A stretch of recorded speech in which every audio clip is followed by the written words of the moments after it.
Now, we are in the second of our mini-series on hidden in plain sight. These are things that are they're kind of there, they're a part of our life, but they're not out front and center. And so they can be taking place in our lives, and we don't even know they're going on. They're hidden, but they're there. And when we begin to understand them and recognize them, we can really increase our effectiveness and our success in our lives, in our relationships, but also in our walk with God. And so we're looking through and discovering some of these things. And so this morning, my message is on this, is stop assuming the worst. Stop assuming the worst. I want you to play a little imagination game with me, and you can probably all imagine this very easily. You're traveling home from work from Windsor. You're traveling from Windsor. Or maybe you're coming from the show or from shopping or something, but you're coming home from Windsor on Highway 3. Oh, that is such a joyous ride, isn't it? And so as you're driving on Highway 3, you're heading towards Kingsville, and you notice some guy, he's right on your tail. And he's just riding your tail, and you check your speed limit. You're doing the speed limit. They love it when you do the speed limit on Highway 3, by the way, 80 kilometers an hour. And he's right behind you, and the traffic coming the other way is it's busy, whoosh, whoosh, whoosh, and he's just staying on your tail. And the minute he gets a little break in that, he pulls out, and he roars up beside you, and he pulls in, and he cuts you off. You have to hit the brake, or you have to go into the ditch on the other side in order to avoid an accident. So you hit the brake, and you kind of lunge forward, and he just, and he's gone down the road, and you're sitting there, you're thinking, you know what, that jerk, he tried to put me in the ditch. He tried to hurt me. He tried to cause me to swerve and have a problem with my car. And you're upset because he cut you off, and he did it intentionally. He meant it.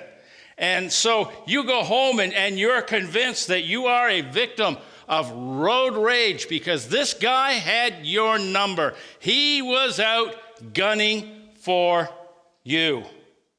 Two psychologists, Daniel Kahneman and Amos Tversky, exposed what they call a malfunction. And I don't think it's so much a malfunction as it's a hangover. It's a hangover from, when we were kind of living in caves. And if you heard a rustling in the bush, you had that fight or flight thing take over, right? You assumed the worst, that it could be a tiger, or it could be somebody from another tribe, who wanted to come and take your food, take your stuff. And so you had this thing that rustling in the bush wasn't a good thing, and you assumed the worst. And that maybe helped your great-great-great-great-great-great-great-grandfather survive, but it doesn't serve you very well today. It doesn't do you any favors today. And so they discovered that in our mental machinery, there is this cause, there is this thing that when something happens to us that we don't like, we assume the worst. Shane Parrish writes this: when we see something happen that we don't like and it seems wrong, we assume that it is intentional. And when we assume the worst, what we really do is we place ourselves in the middle of everybody else's world. It's very selfish, very self-centered. We assume it's all about us. And the logic it's extremely self-centered and flawed and destructive for our relationships, for our marriages, our families, our churches, our workplaces, and for our own mental health. It'll take us down. Ronald Hanlon, Hanlon, he is a psychologist too. He submitted a statement to Murphy's Law book number 2, More Reasons Why Things Go Wrong. And he submitted this statement, and it's known as Hanlon's razor. Razor is something that's cutting edge, a cutting edge rule to help us better understand and eliminate wrong motives in our lives. And here's what Hanlon's razor states. Here it is. Don't assume that people are out to hurt you when their actions can be explained by stupidity. I love it. I read that, I go, oh yeah, that describes just about so many people I've had encounters with. That guy on the road, he's not out to get you. He's just stupid. And you were right. He shouldn't be allowed to drive, but he does. And that's reality. That's the world we live in. In reality, every act of malice, for every evil thing done, there's almost certainly far more ignorance, stupidity, and laziness at work. So we're not saying there aren't evil people that do evil things.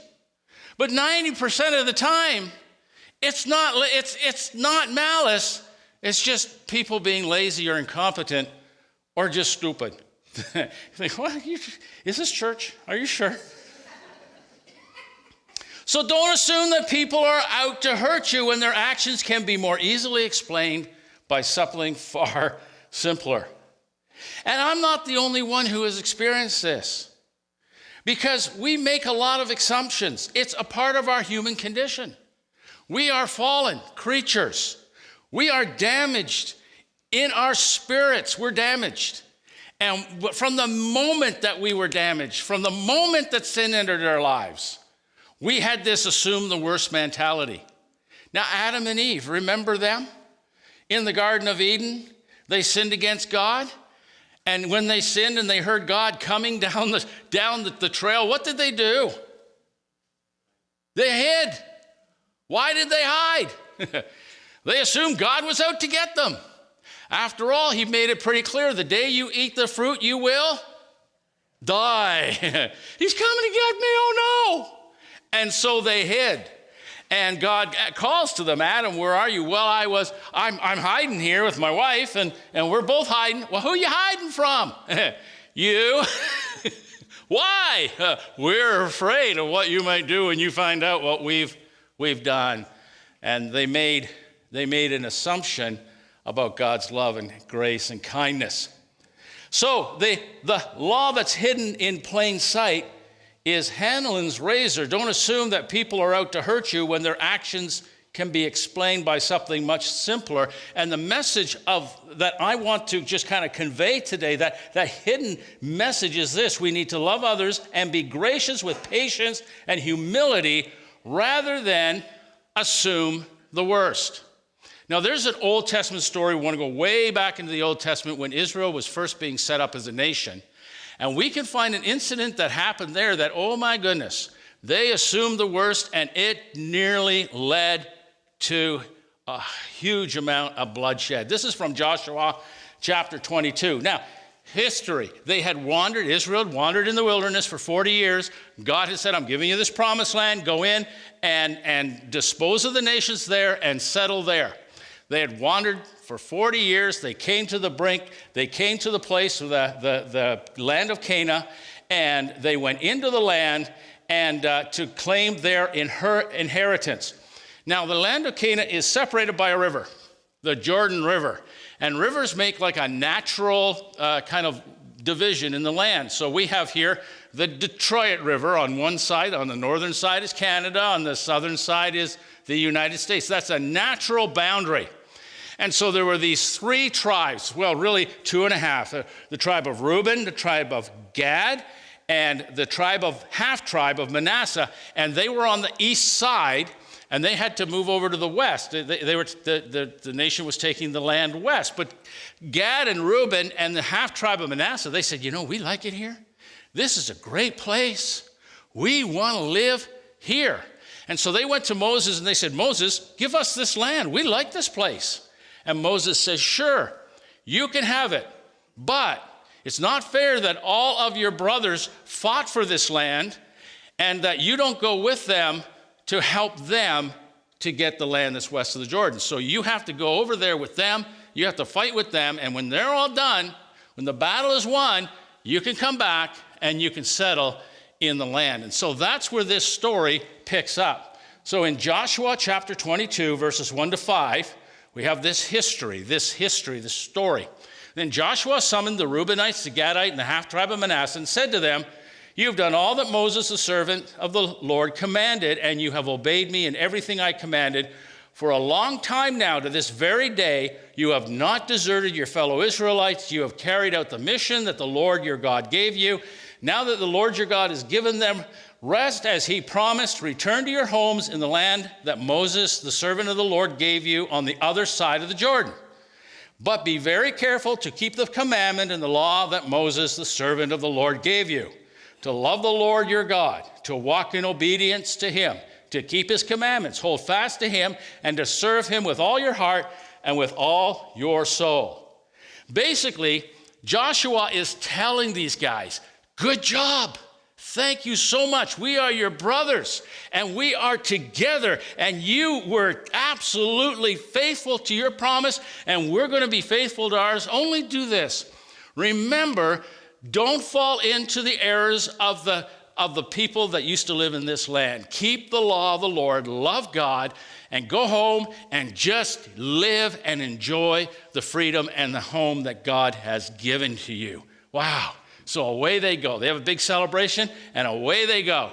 And so we come now, same chapter. We're just going to stay in chapter 22. It's the same story. So these guys go off to their homes. And so Reuben, this is verse 9 to 12. So the Reubenites, the Gadites, and the half-tribe of Manasseh left the Israelites at Shiloh in Canaan to return to Gilead, their own land. And when they came to Geliloth, near the Jordan, they built an imposing altar. It's not just a little thing. It's an imposing altar there by the Jordan. And when the Israelites heard that they had built the altar, the whole assembly of Israel gathered at Shiloh to go to war against them. Wow, did that ever change? I mean, they didn't even get home yet. They built this altar. The other guys, their brothers heard about it and said, let's go get them. Let's go to war. Boy, did that go off the rails really, really quickly. The Israelites couldn't believe that just after Joshua had reminded them that they were to worship the Lord and only the Lord and not to fall into the idolatry of all of the other nations, they go, and the first thing they do when they enter their land is they build this giant altar to worship other gods. Well, obviously, there's some assumptions being made about what this altar was built and why. Before engaging in the war, Joshua did something I think that was just very, very crucial to our story today. He sent Phinehas the priest and the leaders from each of the other 10 tribes that were settling the west of the Jordan. He sent them to those 2.5 tribes to share their concerns. So in verses 16 to 18, how could you, Joshua, this is what they say, how could you break faith with the God of Israel like this? How could you turn away from the Lord and build yourselves an altar in rebellion against him now? Was it not the sin of Peor enough for us? Up to this very day, we have not cleansed ourselves from that sin, even though a plague fell on the community of the Lord. And are you now turning away from the Lord? If you rebel against the Lord today, tomorrow he will be angry with the whole community of Israel. They reveal their fear. They put themselves in the center of it. You're doing this to hurt us. Remember what happened way back when those people started to worship Baal? And there was a sickness and 24,000 of them died. You're trying to do this to us. Why do you hate us like this? This act of rebellion. The Israelites put themselves right in the middle of that and took great offense. So we're going to just progress in the story. So verses 21 to 28. Then Reuben and Gad and half the tribe of Manasseh replied to the heads of the tribes of Israel. They said, no, we did it out of fear that someday your descendants might say to ours, what do you have to do with the Lord, the God of Israel?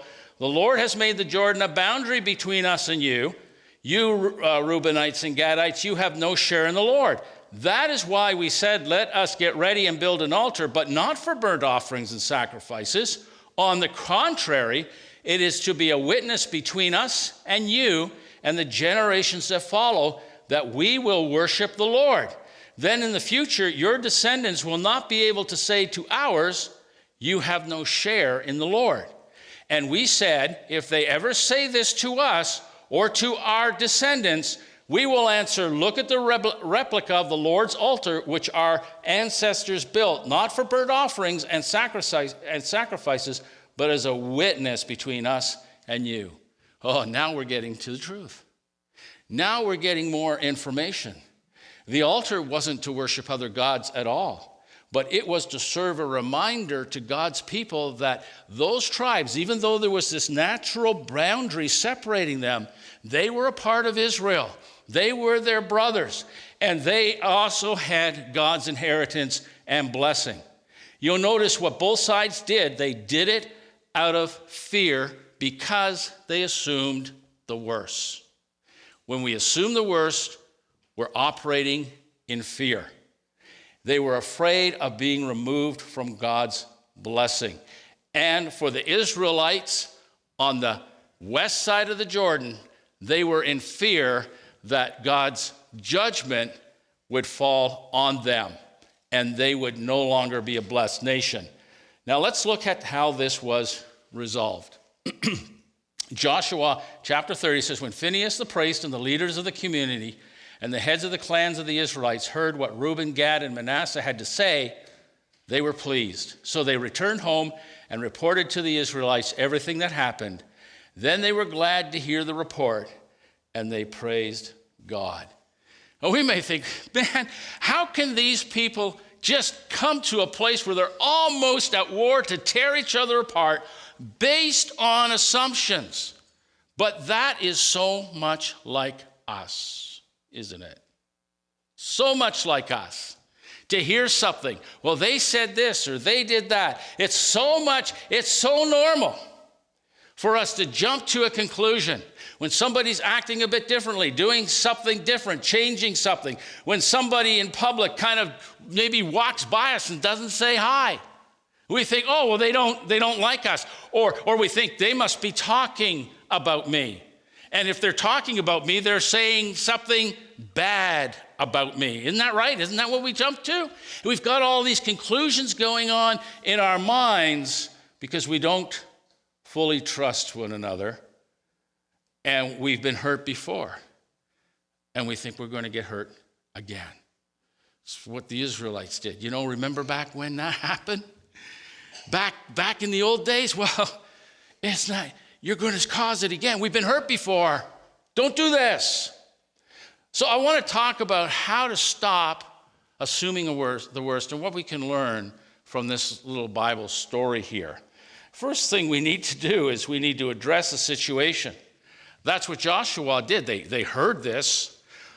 They probably couldn't believe it. They were ready to go to war and to kill them all. But instead, they addressed the situation, and Joshua was very wise in sending a delegation to talk to them. The benefit of not assuming the worst is that it empowers us to deal effectively with the situation, spiritually and physically and emotionally, and to fix what is wrong. We need to address the situation. Here's what Jesus said in Matthew 18, verse 15. If another believer sins against you, go privately, and point out the offense. If the other person listens and confesses it to you, you have won the person back. In most cases, if you say something to a person, like, yeah, it really offended me and hurt me what you did or what you said or what I heard, they might be totally shocked. They may be like, I didn't know that, and I didn't really mean it to happen that way. And all of a sudden, you fixed the problem there. Because things on the surface, they don't always, the truth is not always at the surface. They may look a lot worse than they actually are, and we jump to conclusions. Now, I drive a school bus. Last year, I was driving the bus. I was on a back street in Kingsville. It was a very busy back street corner, and I had to drop off my students.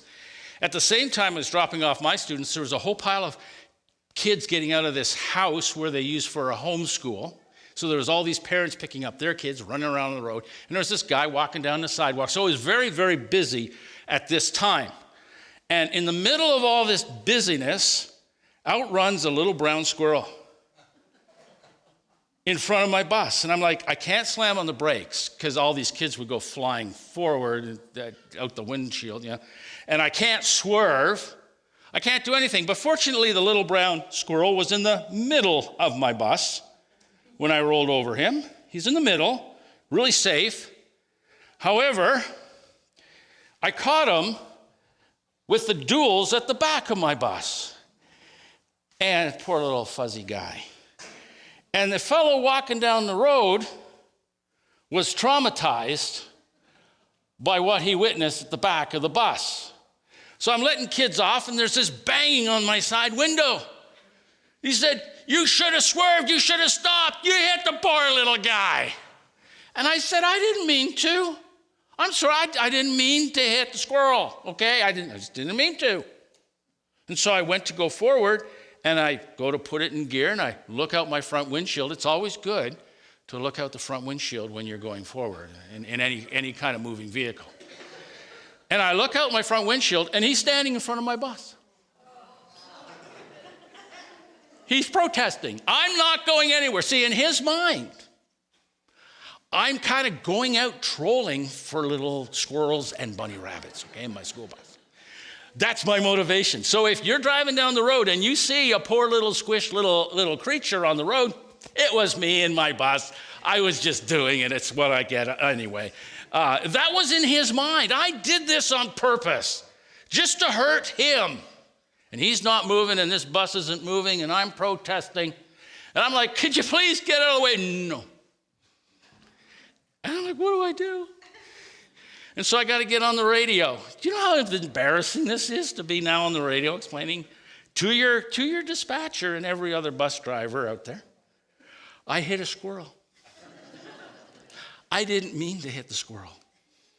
I now have a protester in front of my bus who won't move because I hit the squirrel. What do I do? And my dispatcher says, "Tell him to get out of the way or I'm calling the cops." So I said, "Get out of the way or we're calling the cops." So he left, and I went on my road. Now, you think somebody who was so concerned about that poor little squirrel would get a box and would scrape him up and give him a proper burial. But oh no, he left him there. So every day I had to drive by, look at that little piece of fur, and in my mind it was like it would get up and look at me and go, "See what you did? It's your fault." Isn't it foolish when we jump to conclusions and how silly we can make ourselves look? In Joshua's day, they acted with shock and fear and realized that their brothers in Manasseh and Gad had erected a pillar, assuming that they had built it as a false altar for worship. Our first instinct to assume the worst and go to war will lead us into destruction in our homes, in our families, in our relationships, in our businesses, in our church. It will lead us down the wrong road. We have to address the situation. Ephesians 4 verse 15 says, "Speaking the truth in love, we will grow to become, in every respect, the mature body of him who is the head, that is Christ." What's the mature thing to do? It's address the situation. It's talk to the person who's hurt you. Talk to the person who's offended you. Go to the person and break the ice and begin to speak the truth, even if you feel kind of that it's awkward. You still have to do that. That is called maturity. That's what mature people do. And maybe there's things in your life right now that there's situations and we just kind of buried them underneath the ground there, and we need to bring them up and we need to break the ice because it's beginning to cause bitterness. We need to air it out. Second thing that Joshua did is they accumulated all the information. They went and asked, "What's going on?" Now, this can be challenging because everybody likes to be safe and they think, "Oh, I'm afraid to say anything." But we have to get all of the information. We have to understand the other person's perspective. It's not a time to be defensive, but to be humble and receptive. Here's what Jesus said to the crowds who were following him. In Mark 4:24, he said, "Listen, pay close attention to what you hear. The closer you listen, the more understanding will be given, and you will receive even more." What was happening here is people were talking about all kinds of things. There were all kinds of rumors about Jesus and what he was saying, what he was doing wrong, and all that kind of stuff. Lots of criticism. And Jesus is speaking to the crowd. He says, listen closely to what I say, and even closer if you can. And the more you listen to what I'm saying, the more you hear what I'm saying, the clearer you will understand. And you'll know that all of those other things out there are assumptions and they are false. Well, that was good.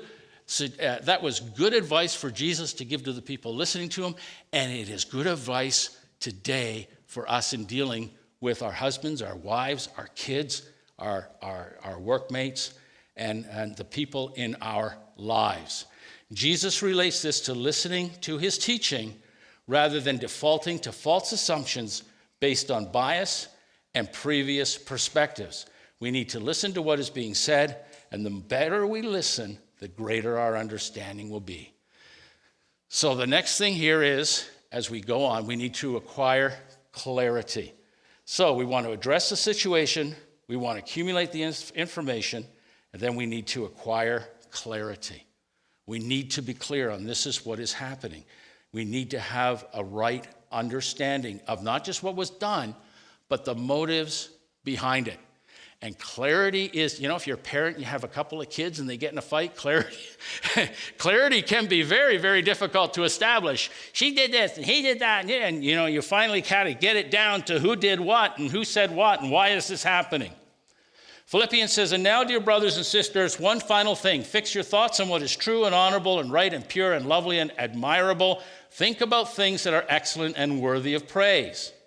It's difficult to fix your thoughts when you're confronted with a stressful, volatile situation. We need to remember that Satan takes advantage of our proclivity to think the worst. So Joshua does something great. He takes a pause. Army, sit down. Have some sandwiches. We're going to be here for a little while. We need to get some clarity and not go marching against these guys right away. So, just take off the helmets and put down the swords for a little bit.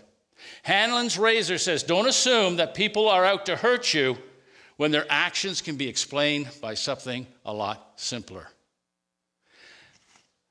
Corinthians says this, we live in this world, we don't wage war as the world does. We don't go off on assumptions. The weapons we fight with are not the weapons of the world. On the contrary, they have divine power to demolish strongholds. We demolish arguments and every pretension that sets itself up against the knowledge of God, and we take captive every thought and make it obedient. In order to take captive our thoughts, we have to not react. We have to learn not to react. We need to just build in a pause. Sometimes it's just going for a walk. Sometimes it's just, I'm going to reserve judgment on this for another day, because we want to move ahead, but we want to move ahead with clarity. Once they had clarity, they understood how terrible it would have been if they had have attacked and gone to war. How that would have been completely and totally unjustified. Approaching problems and relationships with generosity and humility and not assuming malice removes unnecessary stress and anxiety. It helps us reach long-term win-win situations with those we love and prevents Satan from getting a foothold in our lives. That's why Jesus died on the cross, wasn't it?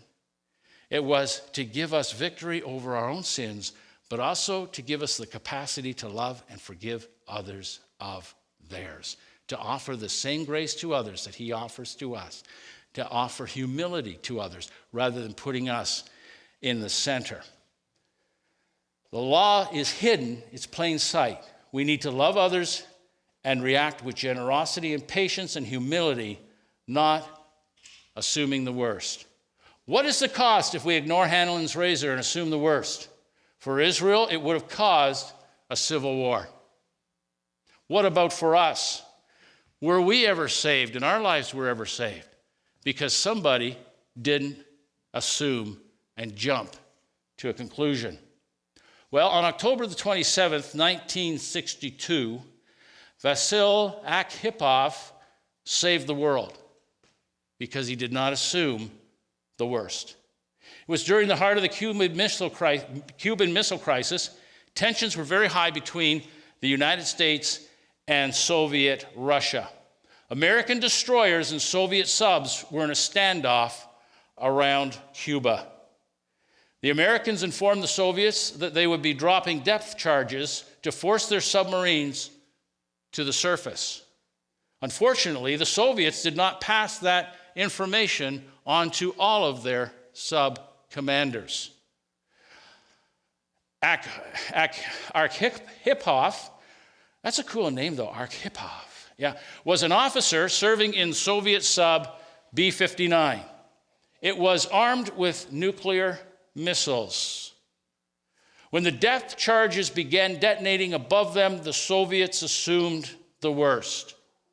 They were convinced that World War III had begun, and the captain of the sub ordered the nuclear-tipped torpedoes to be armed. The launch of the torpedoes required 3 senior officers on board the sub to agree to the launch of the nuclear warheads. The captain agreed. The second in command agreed. Arkhipov, who was the third in command, did not agree. He insisted that the submarine surface and contact Moscow for clarification. Instead of assuming malice, he stayed calm, got clarification, and saved billions of lives that would have been lost in a nuclear war between Russia and the United States. 40 years later, Russia declassified the information. Arkhipov has shown to be a hero to the world, and the world found out how close they came to a nuclear war. God created each one of us for relationships with him and a relationship with one another. But our sin nature inside us causes us to assume the worst. To assume the worst. But you know, God sees, when he looks at you and I, he sees the best in us. And we need to see the best in people. We need to break the ice just to address the situation. We need to get the information. We need to go to people, and we need to get all of the information. And then we need to acquire clarity. And you know, if somebody did something against us, then that is not a license to lash out at them, but rather it is a time to give and extend the same love and grace that God gave to you through the cross. To give them forgiveness and humility and grace so that God can begin the healing in your lives. Let's stand together as we close today.